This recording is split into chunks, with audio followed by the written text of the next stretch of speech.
More people every day are ditching animal products, embracing plant-based foods, and speaking up for what matters. With my experience as an international instructor for vegan nutrition and an award-winning author, I interview experts, innovators, and celebrities about the global movement towards a plant-based future. Do you want to learn how to combat the injustice in our food system affecting your health, the animals, and the planet? Well, you're in the right place. It all starts here with Eating Like You Give a Damn. Welcome to the Eating Like You Give a Damn podcast, the place to discover your passion for plant-based living, one bite at a time. I'm your host, Stephanie Harder, and do I have an episode for you to sink your teeth into? My guest is both loved and feared by many all over the world for his 40-plus years of marine animal and ocean conservation activism. I got to have some one-on-one time with Captain Paul Watson, esteemed founder, president, and executive director of the Sea Shepherd Conservation Society.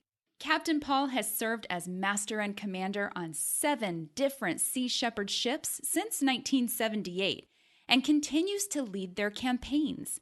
Alongside his crew, he has starred in 7 seasons of Animal Planet's television series Whale Wars, and he's received many awards and commendations over the years for his conservation and animal rights activism.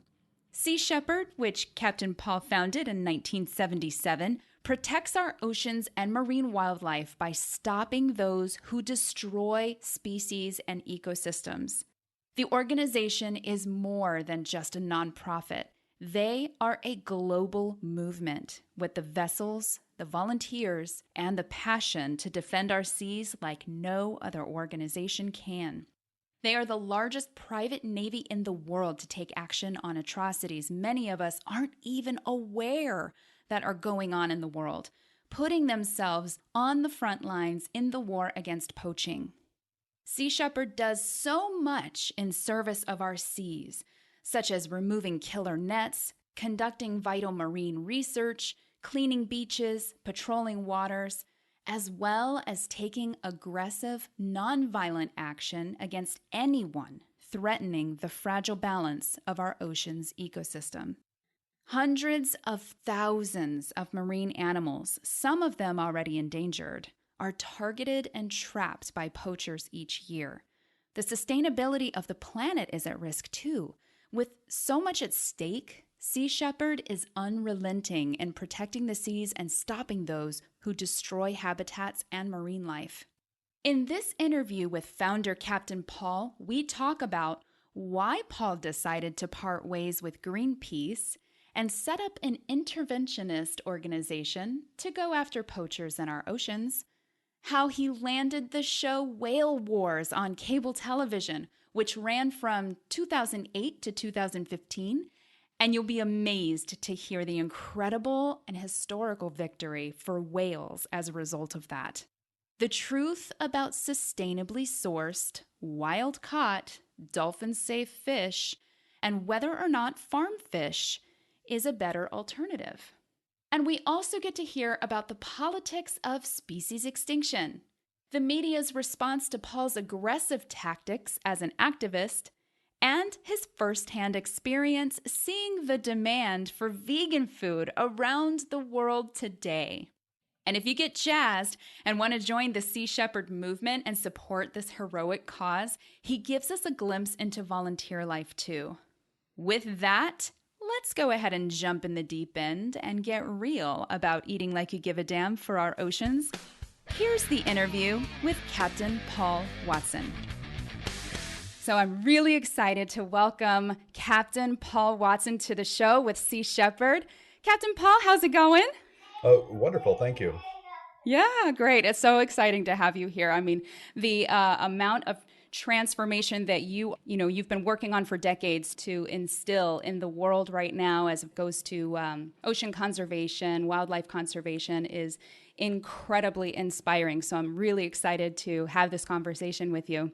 So let's go ahead and start just from the beginning, because I know listeners are probably curious to know your background, where you're from, what your family life was like when you were growing up, and then what was this moment that you had where you realized that this is a calling for you to pursue? I was raised in a fishing village in eastern Canada, and when I was 10 years old, I spent the summer swimming with a family of beavers. And the next year, when I was 11, I went back to that pond and couldn't find any of the beavers, and found out that trappers had taken them all. And I got really angry. So that winter, I began to walk the trap lines and free the animals and destroy the traps. So that sort of started as a wildlife activist at that time. And then when in 1969, I was the youngest founding member of the Greenpeace Foundation, and been doing this ever since. I established Sea Shepherd in 1977. So we've been doing what we're doing now for about 42 years. Wow, that's incredible. And I was catching up watching some of your talks online, like your TEDx speeches and some interviews that you've given before. And I know that there was like a particular moment that you had when you were out doing your work that changed your life. Something that happened in 1975 with a sperm whale. Can you tell us that story? We had come up with this idea to protect whales by putting our bodies between the harpoons and the whales. We were reading a lot of Gandhi at the time, and we thought that was going to work. And in June of 75, Robert Hunter and I found ourselves in a small little inflatable boat in front of a Soviet harpoon vessel that was bearing down full speed on 8 sperm whales. And every time the harpooner tried to get a shot, I would block his aim. And then the captain on the Soviet vessel came running down the catwalk and screamed into the ear of the harpooner, and then turned, smiled, and brought his finger across his throat. And that's when I realized that Gandhi wasn't going to work for us that day. And a few moments later, there was this horrendous explosion, and the harpoon went over her head, hit a female in the pod of sperm whales. And the largest whale in the pod, this bull sperm whale, suddenly slapped the water with his tail and dove. And he dove right underneath of us and threw himself at the bow of the harpoon vessel. And they were ready for him, and had an unattached harpoon, and hit him at point blank range in the head. And he fell back and rolling in agony on the surface, blood everywhere. And as he did, I caught his eye, and then I saw a trail of bloody bubbles coming underwater straight towards us.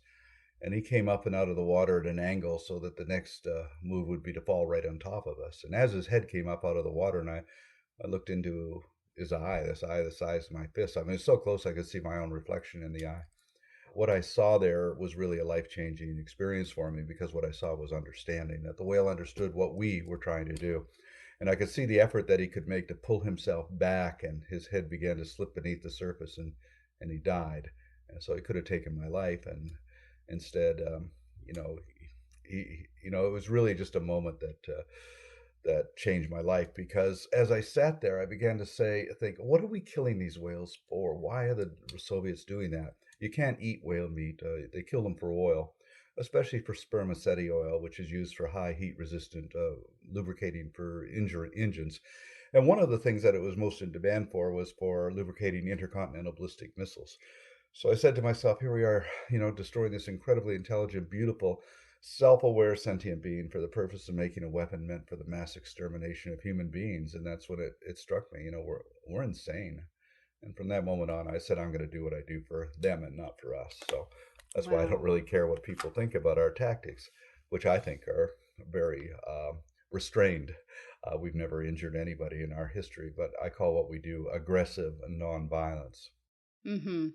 And it seems to be incredibly effective as it's proven over the decades. But I know that in the beginning of this episode, I introduced you in a little bit of a bio, but tell the listeners in your own words, like, what is Sea Shepherd all about? Since you've had that pivotal moment, what is it that you are setting out to accomplish? I left Greenpeace because it was mainly a protest organization, and I always found protesting to be very submissive. It's like, please, please, please don't kill the whales, and they do it anyway, and all you do is hang a banner or take their pictures. So I set Sea Shepherd up as an interventionist organization to intervene directly against illegal activities, poachers, and to be aggressive, but at the same time to not injure anybody and to shut them down physically. And that's what we've been doing for 42 years. Yeah, that's incredible. And I know that you've caught, like, over the years, a lot of flack in the media about that. You've been called several names, pirates, eco terrorists. You've received a lot of criticism for this. But What do you think that the media seems to be missing when they're putting this information out there for the masses when really, you're coming from a good place. You have a big heart, obviously. You're utilizing your resources and the tools and the people that you have to do something really great that seems to be out of sight and out of mind. So what's your reaction to all of that, the way that the media is doing all this name calling and creating this fear about what's going on with you? Well, when people call me an eco-terrorist, I just simply say I never worked for Monsanto, and Mm. so they're always changing the language around. But I was my major in university was communications, so I understand how the media works, and that's one of the reasons we've been successful is because we're able to understand just exactly how to push the right buttons to get our story across. But you have to expect that kind of response. The media tends to be owned by the same corporations that are responsible for screwing out the planet. So certain things, I, this thing that they call fake news, I call it the real problem is no news. You know, you don't hear anything about Fukushima anymore, even though it's dumping 500 tons of radioactive water into the ocean every day. You Mm. don't hear much about Standing Rock. You don't hear about environmental issues. The fact that over 1,200 environmentalists have been murdered over the last decade. Nobody ever hears about it. So really, the problem is no news in the mainstream media. Our opponents were calling us pirates, and at the time, and I said, "Oh, yeah, well, okay, if you want us to be pirates, we'll be pirates. We don't have any problem with that." And so we got our own Jolly Roger and everything, and it actually works to our advantage. We scare the hell out of these people when we approach them. And many years ago, I had a Tibetan Buddhist monk who came to the ship, and he gave me a little statue. And he said, "I've been asked to give this to you." And I didn't think anything of it. I just put it up on the ship. And then I think it was 4 years later, I had the opportunity to meet with the Dalai Lama, and I had a picture of this, and I said, "What exactly is this?" And he said, I found out that he gave it to me, or he had sent it. And I said, "What is it?" And he said, "It's called Hayagriva." And I said, "What's that?" And he says, "That's a symbol for the divine aspect of the wrath of the Buddha." And I said, "Well, what does that mean?" He said, "Well, you never want to hurt anybody, but sometimes when they cannot see enlightenment, scare the hell out of them until they do."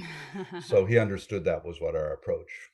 That's so incredible. A token directly from the Dalai Lama in support of your mission and what you're doing in the world. Yeah, so when people say we're violent, I say, well, not according to the Dalai Lama. But the problem is that in our society, violence is anything that is directed towards property, not life.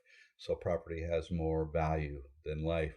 It always reminded me a few years ago, there was a ranger in Zimbabwe, I think, who expressed the hypocrisy very well.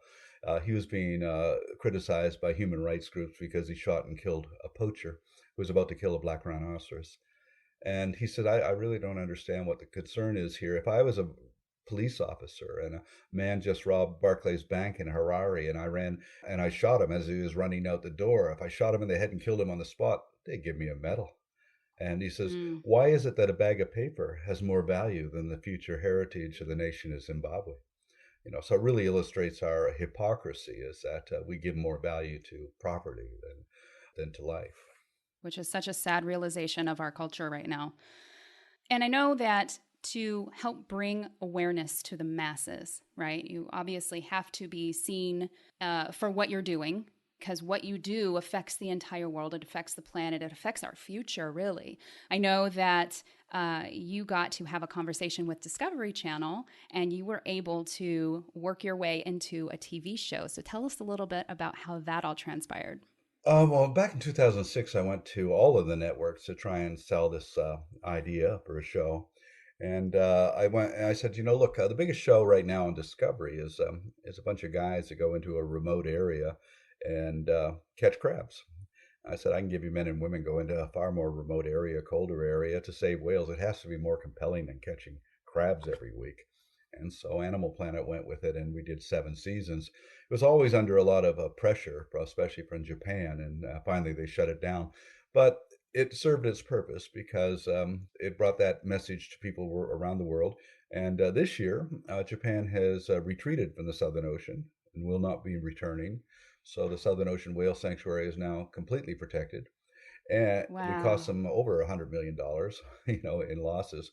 And that's one of the things that contributed to the demise of this industry is we cut into the profits. Every year we got them down to 30%, and 1 year down to only 10% of their quota. So we saved about 6,500 whales in total. So that was pretty Wow. successful. That is an incredible achievement. That was very helpful that we had that television show to do it. Now we're doing a lot of documentaries like Sea of Shadow about protecting the vaquita and the Sea of Cortez, Chasing the Thunder, the longest pursuit of a poacher in maritime history, the 110-day pursuit of the toothfish poacher Thunder from the coast of Antarctica to west coast of Africa. There's a film just being made about me by Leslie Chilcott. Just finished this. It'll be out released soon, called Watson. And she was the woman who did Inconvenient Truth with Al Gore. So we're doing a lot of documentaries now. We just finished one in Australia on cleaning up the remote beaches of Australia of plastic. And I've always felt and always said that the camera is the most powerful weapon that's ever been invented. And so if it's not on camera, it didn't happen for all intents and purposes. Right. That's incredible. Now you mentioned Japan earlier with that incredible success as far as the whaling is concerned. Now, I know that several years back I'd watched the film The Cove, and I didn't have dry eyes through the entire film as it really depicted and shown the truth about what happens with the Mm-hmm. dolphins off of the coast of Japan, because the dolphins are seen as competition for the fishing industry.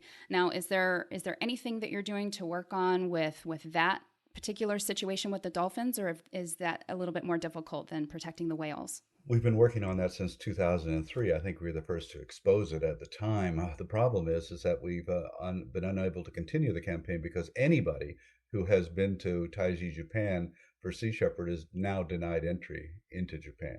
So we simply ran out of Mm. campaign leaders that can't get into the country. We continue to oppose it, but we're more actively involved with us trying to stop the pilot whale and dolphin slaughter in the Danish Faroe Islands, which, in my opinion, is probably even worse. Oh, wow. And so we made a lot of progress there. We have crew there right now who are trying to intervene. Again, they tried to do what Japan does. Our ships are banned from Faroese waters. They try to make it illegal to even wear a Sea Shepherd T-shirt in the Faroe Islands. But we're constantly just keep the pressure on, putting in pressure on the cruise ship industry to not go there, on Faroese products, just keeping exposing the atrocities that are going on there. There's no reason in this day and age to be doing what they're doing. The Faroes have the highest standard of living per capita on the planet. They say, well, we do it because, for subsistence, we need the meat, which is just total a lie. I mean, you go to a supermarket in the Faroes, you can get anything in there that can get in Copenhagen. In fact, an island that Hmm. has more sheep than people, you go into the supermarket and they're selling lamb from New Zealand. So they're Wow. certainly not going without. In fact, and they said, well, you expect us to eat vegetables? Where are we going to get them? Well, again, you go into the supermarket and get anything from pineapples to peas to whatever. Anything you can get in Europe, you can get in there. So it's a totally bogus argument that they need it for subsistence. And the other thing is that the meat that they're eating is heavily contaminated with heavy metals, including methyl mercury. If this was in any other kind of meat, the health department would shut it down. But for some reason, they allow this to be eaten, especially from children, which I look at as a form of child abuse to force children to eat meat that's contaminated with methyl mercury. Sure. But all over the world, though, people get entrenched in these traditions, whether it be fox hunting, bullfighting, or whatever, and then they tend to justify it. And my position is that any tradition that involves blood and sacrifice and death needs to be abolished. It has no place in the 21st century. I don't care what you know how old it's been, and we just if we're going to evolve as a species, we have to move away from that kind of barbarous sort of attitude. Sure. It's really refreshing to see somebody like you who has had so much experience traveling the entire world, seeing so many different cultures, seeing so many different countries, and still in the end say, look, we need to abolish this act of slaughtering animals and basically pillaging our planet for our survival and because it's wrong. And one thing that bothers me about the vegan movement is whenever we do anything, somebody said we're protecting dolphins. Well, what about the cows?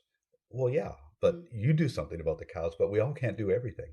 And so every time we're exactly. doing something, we have a group that's doing something else condemning us from what we're doing. And so we don't go Mm, and do that. I mean, we contributed to the film Cowspiracy, and now we're working on a film called Seaspiracy. And there are connections. For instance, 40% of all of the fish taken out of the ocean is fed to domestic salmon, to chickens, and to pigs, and to fur-bearing animals. All of this stuff is connected, and we try to get involved, but we do focus. And when we focus, I don't think that it's right that people should criticize us for doing this and not doing that. And that's one of the big problems, I think, in the vegan movement. It's sort of this a lot of competition and what I call competitive purism. Like, I'm more pure as a vegan than you are. Or, and I call a lot of these people veggie Jesuits, and just said, do your thing. Like, for instance, right now there's a big debate over the Impossible Burger and the Beyond Burger, and is it vegan or is it not vegan? I don't care. All I know is that every Beyond Burger and Impossible Burger bought is one less meat burger sold, and that is good. That's Right. a good thing. And if vegans don't think it's vegan, then the answer is don't eat it. Just like, I think it's Yes. meant for more for the meat eaters and then than for vegans in that respect. We have to replace Mm. meat products with plant-based products. And I actually find it very funny when vegans are saying, well, that's just a plant-based diet. It's not really vegan. I said, I don't care. Neither does the cow or the chicken. Right, exactly. And that's great hearing that from a big picture perspective, right? Because we can tend to follow this sort of tunnel vision. We focus in on one particular problem or one particular thing, and we lose focus about what's going on, the bigger impact of our choices. And that's definitely what this show's all about. So that's perfect. It's about educating ourselves to make more informed choices. And of course, we're called Eating Like You Give a Damn. So tell us your thoughts about the fishing industry as it relates to how consumers can better determine if they want to consume some fish every once in a while. I know a lot of people talk about, well, if it's sustainable, if it's wild caught, if it's dolphin safe, it should be fine every once in a while, right? What are your thoughts about that? Well, first, there are no sustainable fisheries. The oceans are dying. There's 10 million fishing boats out there. 4 million of them are illegal, and it's every day, nonstop, 24 hours, taking, and there's no replacement. The fish simply cannot keep up with the demand that we put on them. And so one fishery after another collapses and is replaced by another one. And people adapt to that diminishment. For instance, turbot. Nobody ate turbot in the 70s or the 60s or 70s, but now that's the fish you get on a restaurant in Paris or New York because we've adopted to that diminishment because we've lost much of the cod. Like for instance, the orange roughy was a fish that was sold in the 90s in Trader Joe's and everywhere, and you don't see it anymore. Why? Because this is a fish that takes 45 years to become sexually mature and lives to be 200 years old. It can't keep up with that kind of demand that we put on it. Mm. So by 2048, according to Dr. Daniel Pauly and Dr. Boris Worm, who are the two foremost fisheries biologists on the planet, there'll be no fishing industry because there won't be any fish. I think they're being actually optimistic when they say 2048. We've already reduced fish populations by 90% with most species, and many of them are facing extinction. But here's what we're dealing with: the politics, I call it, of extinction, and the economics of extinction. There's money to be made by driving species extinct. Like, for instance, bluefin tuna. Mitsubishi right now has enough bluefin tuna in refrigerated warehouses in Japan to supply their market for the next 10 to 15 years. So they could stop fishing right now and not lose anything. Except the reason they won't do that is that if they do it, the fish in the ocean will begin to increase. And if their numbers increase, the value of the fish in their warehouses goes down. So supply and demand. And if it goes extinct, now they have a priceless commodity. And all of these fishing industries today are not really fishing industries, just short-term investment for short-term gain. Mitsubishi started with weapons and cars and everything, and it goes into fishing, it'll go into something else. It's just a stepping stone for profit. So that's the real problem, I think, is this human activity of economics, the economics of extinction, making money at the expense of wild nature. And unfortunately, we're all in denial about the interconnectedness of all things, that all these species are interconnected. I like to tell people, well, it's like a spaceship. And when you're on a spaceship, you have a life support system. And that life support system provides the air we breathe, the food we eat, regulates climate and temperature. And that life support system is run by a crew of Earthlings. And those crew are not us. We're the passengers on Spaceship Earth having a great time amusing ourselves. But what we are doing is killing off the crew. We've had a 40% diminishment in phytoplankton population since 1950, and that provides 70% of the oxygen that we breathe. So, if we lose bees and trees and worms and phytoplankton, we die. We don't survive. And so there's only so many crew you can kill before the machinery begins to break down. A few years ago, I was criticized on the Fox network because I said trees and bees and worms were more important than people. And they said, how could you say something so outrageous like that? And I said, well, because they're more important than people, because if they go extinct, if we lose them, we die. But if we die, it doesn't affect them at all. They don't need us. We need them. And that makes them ecologically far more important than we are. But what happens is that many, many years ago, we moved from a biocentric point of view where we were part of nature, part of everything, interconnected. And we lived in accordance with the three basic laws of ecology: diversity, interdependence, and understanding that there are finite resources, a limit to carrying capacity. And we've moved away from that, so that we developed this thing called anthropocentrism, that we're better than nature, we're apart from nature. And then we created all these fantasies, these illusions that we live in to justify what we do. People call those religions, but any fantasy that puts human beings at the top of everything and says we're better than everything, we're a part of everything, is unacceptable to me. So that's one of the reasons I'm working on developing a church of biocentrism, because people like churches. And so to get back to that biocentric attitude that we're a part of everything. Yeah. Wow. That is so incredible and inspiring. Because of the tactics that you guys have used, Sea Shepherd, with when you're out on a mission on your ships or when you have your fleet out there, you risk so much, right? And you put your lives, you put your livelihoods really on the line to protect these ocean animals. And I know that you probably have, you have probably a million stories that you could share, but does any particular story maybe stand out that maybe is one of your favorite that you like to share with people? Well, what we do out there is risky, and there are, I'm get criticized because you say you're asking young people to risk their life to protect a whale, and how do you justify that?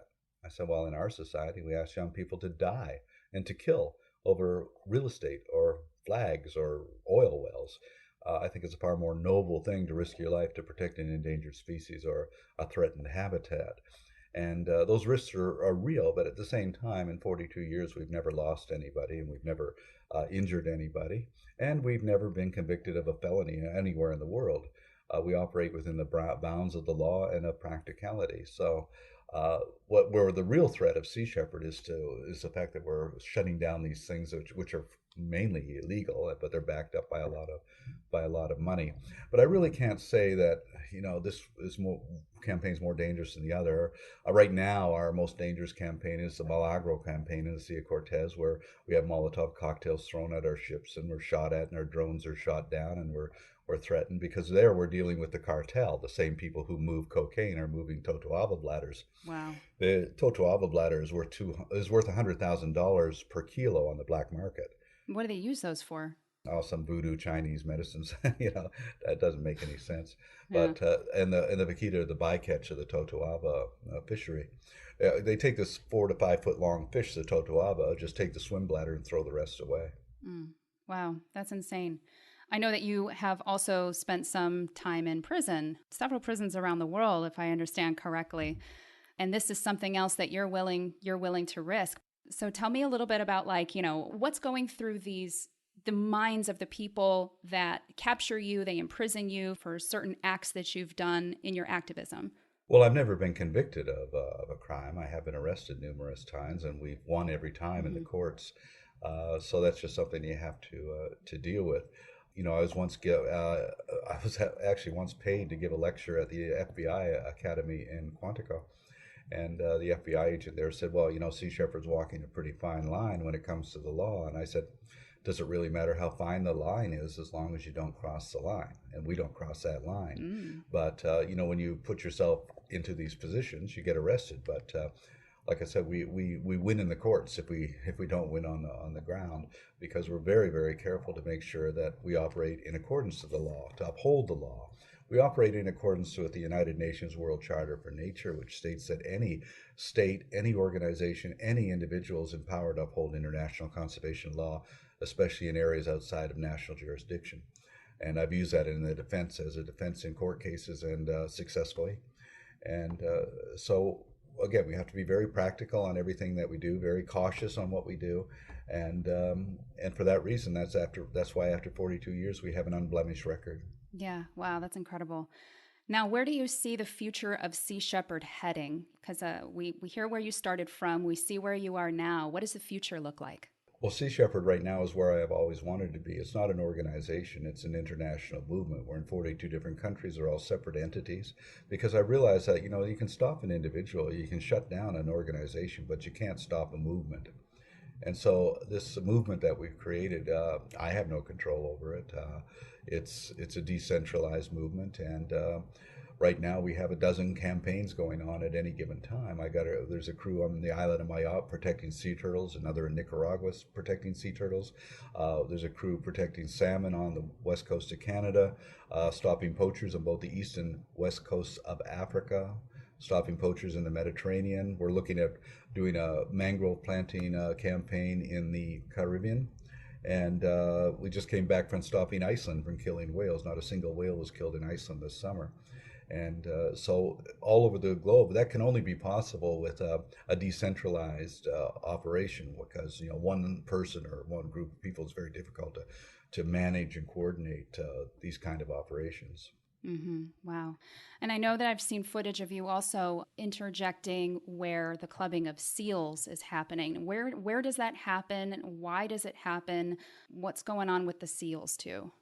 That has been a long-term campaign. We've been successful on, and then it starts up again. We shut it down in '85. It came back on in '95. We managed to get the seal products banned in Europe and all over. A lot of confrontations, a lot of things have happened over the years. The problem right now is that although it's the highest quota ever on any marine mammal product of 450,000, that's the government just being, arrogant about the whole thing, because there's no market for the pelts. So the kill of about 45,000 every year instead of 450,000. And the reason that we're not directly involved in it right now is because the Canadian government and the sealers would like nothing better than for us to be involved in it right now, because it's a dying industry. And if we got involved, it would ignite all those passions again and nationalism, and nobody's going to tell us what to do and everything. So right now we're just standing back and just seeing if this industry is going to die on its own, because it only exists because of massive Canadian government subsidies up to $20 million a year. And they're going to get tired of that. The same with whaling. For the first time ever, there's no whaling in pelagic waters. Japan has withdrawn from the Southern Ocean. All whaling today is restricted to the territorial waters of the whaling nations. Norway's number one now, not Japan. Japan's number two, Iceland's number three, Denmark's number four. And so although we continue to oppose them, what we've seen this year is a terrific victory. There's no in the first time in our history of whaling, there's been no whaling in the southern hemisphere at all, and now no whaling in outside of territorial waters, and that's an amazing achievement.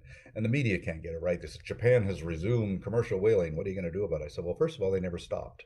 They just called it something else. But you got to look at the positive side. They're not doing it in the Southern Ocean. They've retreated to their own territorial waters, doing what they've done last year and 20 years before that. So yes, we have to move to try and stop them, but we're going to focus on the positive, and the positive is that we're making progress. Yes, yes. And the fact that you're making progress too, what do you see that might be coming up as what you would consider your next biggest win? Oh, I don't know if we really look at things that wins or whatever. Every time we can stop a poaching operation, well, for instance, Africa, we've arrested 34 poaching vessels, arrested and seized them. But the big victory is the fact that we're now a deterrent, and the poachers are staying out of those waters because they know we're there. And so trying to protect, and the countries, the African countries that work with us asked us to come in and do this because they don't have the resources. We're the largest non-government navy in the world, and our navy's bigger than the navies of some 25 other countries. Wow. They give us what we need. They need resources, we need authority, and they give us that authority. And when you're talking about, you guys being the Navy, I see you battling for the animals and battling for conservation. So in that sense, like it's definitely a Navy that is super admirable in what you're fighting for. And I know that a lot of listeners feel like they have their own battles here on shore within their own friends and their own family as they learn more and grow more into this way of living where they're excluding animals and animal products from their diet because of all of the information that they're learning now. So, based on your experience, maybe with your own family, do you have any suggestions or any advice that you can offer with, when friends and family members don't really see eye to eye with the way that you're making adjustments or the way that you live? How do you deal with that? Well, I think you have to live by example. I mean, veganism is one of the fastest growing movements in the history of this human species. It's Mm-hmm. amazing how fast it's grown. I mean, back in the 70s and 80s, nobody even knew what a vegan was, and now, it's all over. Even in France, where there's vegan restaurants, and the reason for that is that, like any market, it's a supply and it's a demand. I was in southern France at a French cafe, and I said, "Oh wow, you got a veggie burger here on the menu." And the waiter looked, "Yes, we have no choice. All these tour, all these tourists, they come in, all they order is French fries. You can't make any money on that, can you?" So, it's the demand is there. That's why the Beyond Burger, the Impossible Burger, and things are coming in.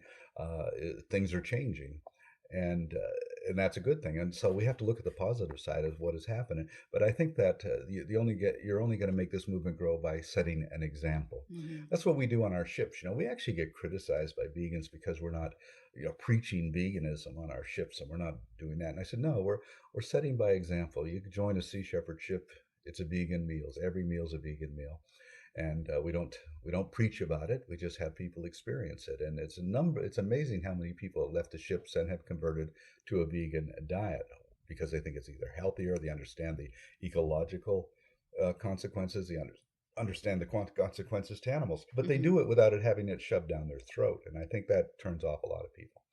So, I think that we've literally converted hundreds and hundreds of people through the experience on the ships to it. And people say, well, they say, well, why are the ships vegan? And they've been vegan since 1999 and vegetarian before that. And that's because we understand the implications, the connections that 40% of all the fish caught out of the ocean is being fed to livestock, to cows and pigs and chickens. And, we live in a world where chickens are eating more, factory farm chickens are eating more fish than all the world's albatrosses and puffins put together. Wow. So the meat industry is one of the major contributors to climate change, to greenhouse gases. It's the biggest contributor to dead zones in the ocean, biggest contributor to groundwater pollution. We kill 65 billion animals every year in slaughterhouses, and that's a major ecological problem, in addition to being grossly inhumane. Mm-hmm. And it just has to be done away with. I predict that the future, if we survive, I predict that the future would be like it's depicted in films like Star Trek, where the future in Star Trek, everybody's vegan, Right. because that's the way the future will tend to bring us to an all vegan thing. And that now, of course, there's all sorts of alternatives, which whether it be laboratory grown meat or whatever. Now they're even talking about 3D printing of meat. uh, Right. and a lot of people are against that. But my position is anything that's going to replace real meat, it has to be a good thing. Yeah, I agree. Now, I know some people have got to be wondering about, okay, so we need to protect our oceans. We can see how, okay, so maybe the sustainable wild caught thing isn't really a thing for seafood, but what about farmed fish? Farm raised salmon is one of the major problems in our ocean today. It's the single biggest threat to the survival of many species of indigenous fish, indigenous salmon, to orcas, to bears, to sea lions, to eagles. Mm. It's an extremely polluting industry. Right. So for instance, if you or I were to take a piranha and put it in a lake anywhere in the United States, that would be a crime. If you're introducing an exotic predator into an ecosystem it doesn't belong, like lionfish that have been put off the coast of Florida. But here we are taking this large Atlantic predator and putting it into a foreign environment in the Pacific, where it's bigger than the indigenous salmon, and we put them in pens in very concentrated areas, which tends to promote disease amongst the salmon. And those diseases, those retroviruses and the parasites that are attracted to the salmon farms, then spread out to wild salmon populations. It's just caused an incredible diminishment in wild salmon populations. And then, in order to combat the diseases, they have chemicals. They have this one chemical to get rid of sea lice, which they literally take the salmon and put it in a bath of this chemical. And the chemical dissolves the scales, the exoskeletons of insects. But that gets into the environment and dissolves the skeletons of shellfish and crabs, for instance. Wow. In fact, that chemical is so toxic that they can't sell that fish for a year until that poison is no longer there. They have another chemical which is used in chemotherapy, and that's put into the pens. They throw food pellets in there, and see, it takes about 70 fish caught from the ocean to turn into food to raise one salmon in the wild. So you're not saving wild fish by having domesticated fish. In fact, you're contributing to the killing of many more. The anchovies are being wiped out off of Peru and Chile in order to supply the salmon farm industry. We have reason to believe that in the Faroe Islands that whale meat is being fed to the salmon. We know that the Norwegians use whale meat to feed to fur farms and most likely to salmon also. So it's there's so many levels that it's a destructive, a very destructive industry. They also they use growth hormones and here's the other thing: if you a salmon on a salmon farm doesn't have the pinkish meat that a wild salmon has, and they get that coloring from eating krill in the high seas. It's a dirty white meat. Nobody's going to buy that. So they put dye into the food pellets to dye the animal's meat internally while they're still alive. Wow. I mean, the whole thing is just so gross when you look at it. To me, and here's the problem: then they market it as Atlantic salmon, Norwegian salmon, Faroese salmon, Scottish salmon, but it's all farm raised salmon as opposed to Alaskan wild caught salmon. And if you ever go into a fish market and you see them side by side, an Alaska wild caught salmon beside a farm raised salmon, you can see the difference. It is so vivid, the coloring and the fat, how much fatter there are, the lines of fat in the farm raised salmon, and it's so obvious. But we don't really think about the food we eat. So in this case, salmon is now everywhere. Sushi bars Mm-hmm. everywhere. It's just a cheap sort of thing. Right. And but there is alternatives. Of course, there's a company in Florida that's raising them on land and trying to do it in a sustainable way. But again, I don't think there's any such thing as a sustainable fishery. For hundreds and hundreds of years, the shaman in French Polynesia had this thing called kapu, and that is that they would name an area like a bay. This area is kapu. Any fishing in this area for the next 20 years, it's a death penalty. And people say, well, that's a little extreme. Not if you're from a people who understand that if the fish die, they died. And that conservation was a matter of survival. It wasn't a matter, it wasn't something that they could do lightly. And now there are no kapu areas, no place for the fish to hide. The fishing industry, the 10 million fish out there, 10 million fishing boats out there with long lines 100 miles long, drift nets, purse seine nets. It just goes on and on. The technology is just out of control, and it is just clear cutting life out of the ocean. The bluefin tuna now is the most valuable animal on the planet. One bluefin tuna, the average cost is $75,000, and they can sell for over $1 million when they're first caught. Wow. So with that kind of price tag on its head, of course, it's not going to survive. And there's only 10% of the original numbers left, and they're still going after them. Wow. Well, I know that that's definitely eye opening for a lot of people. So, to kind of bring that back around for listeners and kind of create some more clarity about the detriment that is caused with the fishing lines, because I know that, I mean, you're out there, you're seeing these giant nets that go on for, I don't know, several miles perhaps. They can be 100 miles long. Wow. Okay. We pulled one net from the Southern Ocean from the toothfish campaign. One net from one ship. It was 72 kilometers long and weighed 70 tons. Wow. And your ship's able to actually carry that. Oh, we have three large ships, and what happened is Yeah. we went after the toothfish fleet with two ships, and as soon as we found the toothfish poaching vessel, the Thunder, it began to run, and it dropped its nets. It just abandoned its net to run, and then our other vessel, the Sam Simon, came in and picked it up. It took us 200 hours to pull that net out of the ocean, and the number of fish that were in there that were just and wildlife that are destroyed was just mind-boggling. And now they're extremely destructive. Mm-hmm. And the other problem we have is ghost nets, and that is that thousands of miles of nets lost every year that just drift in the ocean killing. And the dead fish attract more fish, which then kill more fish. So they're just traps that, like magnets, that pull in the fish and destroy them. And another problem we have in the fishing industry is bycatch. You go out to catch this one particular species. For instance, with shrimp, for every kilo of shrimp that is brought in, 20 kilos of everything else dies. Wow. Now that's huge. That's huge because I know a lot of people kind of don't really see shrimp as like a big deal. They're bottom feeders. So what could be the harm in, catching shrimp? I know when I was a kid growing up, my dad used to take us down to Indian River and he'd throw out a net and pull in some shrimp. And so for the longest time during my vegan journey, my mind kept going back to that, like, oh, shrimp can't be that bad. I don't feel an emotional connection to them. So sure, it's a smaller creature that I could probably justify eating. But what you just said right there, just that really, really helps, other people that are maybe in that mindset that are having a hard time coming around to, finding, little ways to justify why they're picking and choosing from the animal kingdom what can be eaten and what shouldn't. Well, look at it this way: if you eat shrimp, then you're eating sea turtles because of the sea turtles that die in those nets. They throw so much away.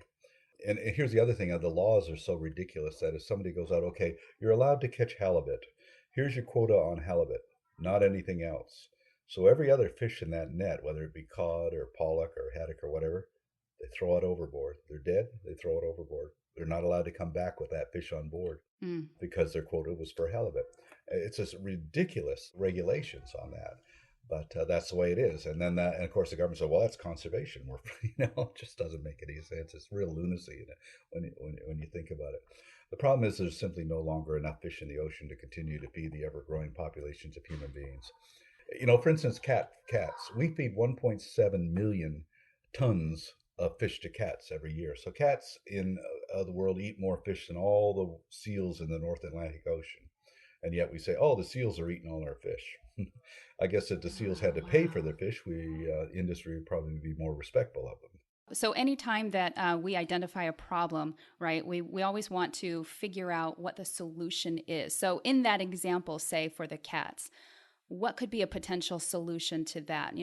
So many people have cats. They got to feed their cats. Is there a solution, or is this just one of those things where it's just like, we can only do what we can do? Well, personally, I think that I don't think human beings have the responsibility to even own pets myself because of this. Millions of them are just killed every year. But we feed tuna to cats. I mean, if a tuna ever met a cat, the tuna would eat the cat. So it's not a natural food. So we just got to stop. We just have to stop doing that. Understood. Let's talk a little bit about your fleet of ships that are out there on the front lines. How many ships do you have? And I know that they're positioned uniquely all around the world. What does that look like? What does it look like, say, if somebody were to want to volunteer, they really wanted to be of service to this cause and this mission that you have started? What does that look like for them? Well, we have ships right now on the east coast and west coast of Africa, in the Mediterranean, in the Caribbean, west coast of Canada, in Maine, in the Sea of Cortez. And people can join. They can go to our website. There's crew applications there and can volunteer. We look for people both with experience and people who don't have experience. If they don't have experience, and we can train them.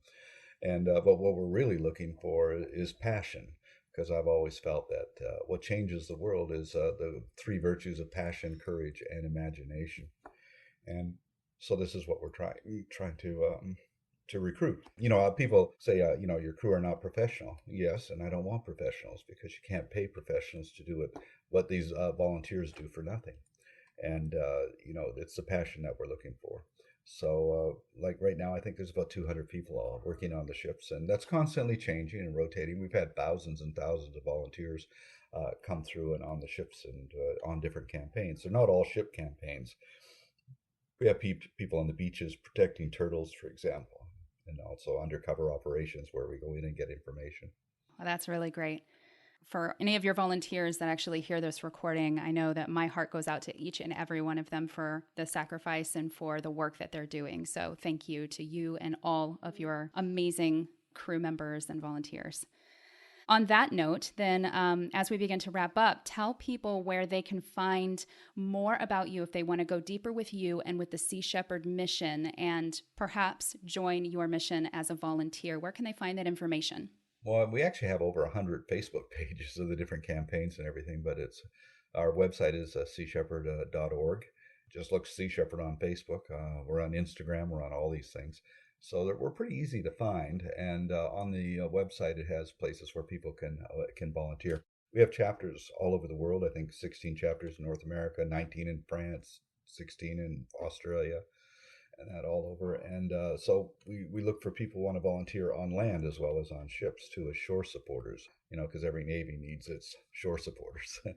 And so there's room for anybody who wants to get involved and to become part of what we call Neptune's Navy. Nice. Excellent.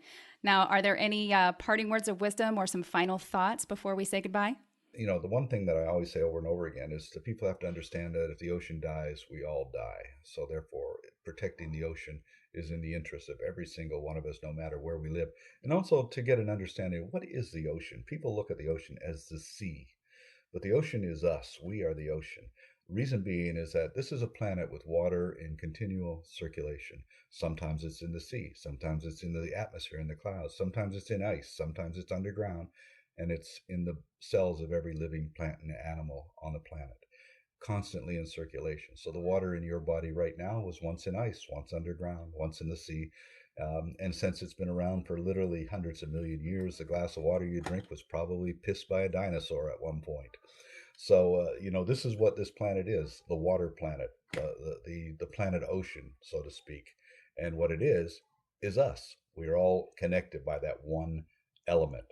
From every plant, from every animal, from every microbe, from everything is all connected because we're part of that circulatory system of this planet when the water flows through each and every one of us.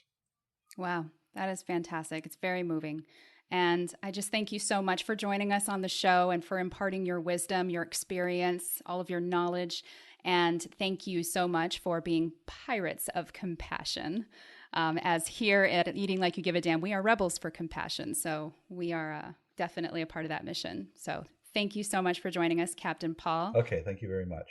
Been a pleasure. And we'll go ahead and say goodbye.